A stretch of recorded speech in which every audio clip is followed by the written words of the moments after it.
Et bonjour tout le monde, j'espère que vous allez bien. C'est Nicolas. Alors quel logiciel, on va parler de quel logiciel il faut utiliser pour de la création de logos.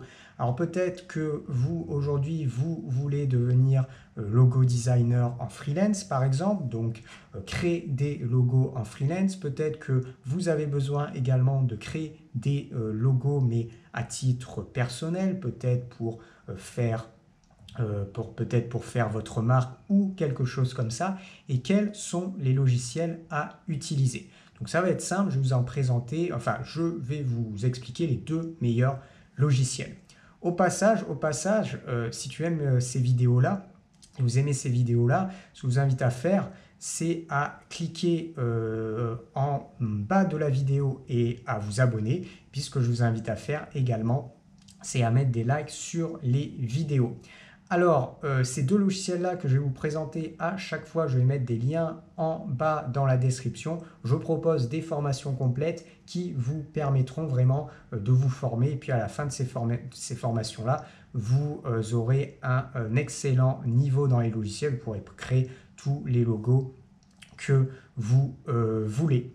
Alors, au niveau des logiciels, donc le premier, ça va être quoi? Adobe Illustrator. Donc Adobe Illustrator, c'est le logiciel de référence pour du dessin vectoriel et également pour la création de logos.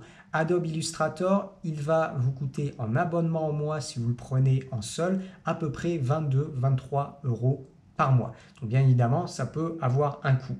Si vous voulez simplement utiliser uniquement Illustrator dans la série Adobe, effectivement, ça peut être un budget en abonnement seul. Si bien évidemment vous prenez par exemple le pack Adobe parce que vous utilisez plusieurs logiciels, comme par exemple Photoshop, vous utilisez aussi InDesign, par exemple Illustrator, effectivement, ça va devenir beaucoup plus intéressant. Alors, Illustrator, bien évidemment, c'est la référence. Pourquoi? Parce que quand on travaille sur des fichiers vectoriels, en fait, on ne fonctionne pas sur des pixels. C'est-à-dire que le fichier, il va pouvoir s'agrandir à l'infini. Là, on ne va pas perdre en qualité. C'est pour ça qu'on va créer un logo avec un logiciel de dessin vectoriel, comme par exemple Illustrator. Si vous créez votre fichier, par exemple, dans Photoshop, vous allez dans Photoshop, vous allez créer un logo. On peut créer un logo, bien évidemment, dans Photoshop. On peut le créer aussi sur plein d'autres logiciels. Vous pouvez créer sur des Affinity Photo, par exemple. Vous pouvez créer sur GIMP votre logo. Le problème qui va se passer, c'est que vous allez l'exporter et vous serez quand même sur un format de type pixelisé.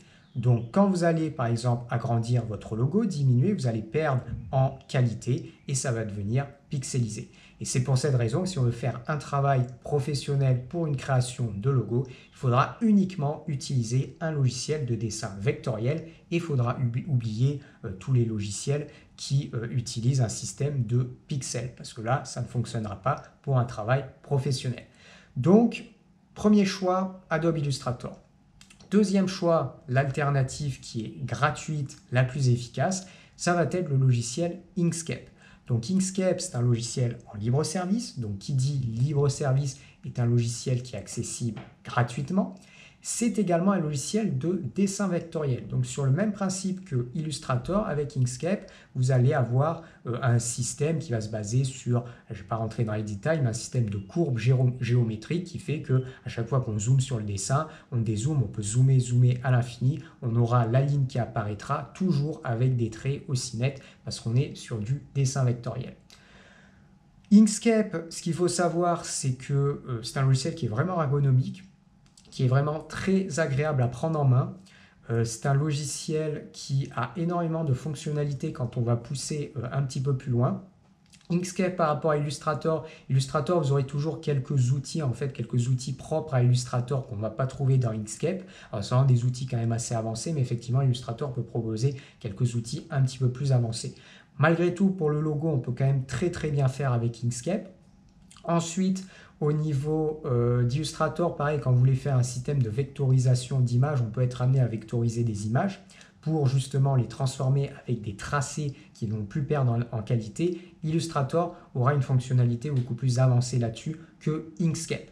Pour le reste, si vous voulez faire du logo professionnel, vous pouvez tout à fait utiliser Inkscape sans aucun problème. Voilà, donc En fait, c'est clair, c'est simple. Vous voulez faire du logo à titre professionnel ou même simplement un logo à titre personnel, vous ne voulez pas être embêté pour le redimensionnement, tout ça, vous utilisez soit Adobe Illustrator, soit vous utilisez Inkscape et comme ça, vous êtes tranquille.